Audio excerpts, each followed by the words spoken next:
Bonjour à toutes et à tous. La gentillesse excessive, c'est parfois une stratégie perdante. Être poli, respectueux, professionnel, c'est indispensable. Mais être trop gentil, ça peut vraiment être très dangereux. Et il y a beaucoup de commerciaux qui utilisent la gentillesse comme une armure.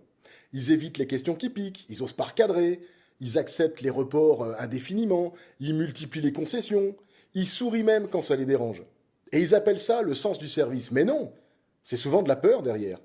Il y a même un piège, c'est que le vendeur trop gentil, il ne crée pas de tension, il ne pose pas de limites, il ne protège pas son cadre, et il ne provoque pas de décision en fait. Résultat, on l'apprécie, mais on ne le respecte pas. Et il y a même un paradoxe qui est cruel quelque part, c'est que plus tu es accommodant, plus on te pousse, plus tu acceptes, plus on exige, plus tu plies, moins on te considère.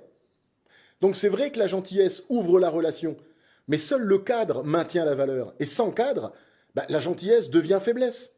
Prenons un exemple. Euh, Combien de fois on a entendu cette phrase, un client qui dirait vous pouvez me faire un geste? Le vendeur trop gentil souvent dit ben oui, bien sûr, on va trouver une solution. Là où un vendeur solide dirait plutôt écoutez, je peux envisager un ajustement si nous validons aujourd'hui. C'est gentil, mais c'est structuré. Donc tu peux être chaleureux, tu peux être agréable, tu peux être humain.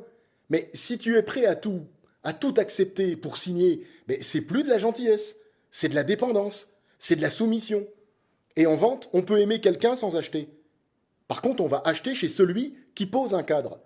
Donc la gentillesse, c'est une qualité, c'est indéniable. Mais l'excès de gentillesse, c'est une erreur stratégique. Bonne journée, à très bientôt, abonne-toi et partage, au revoir.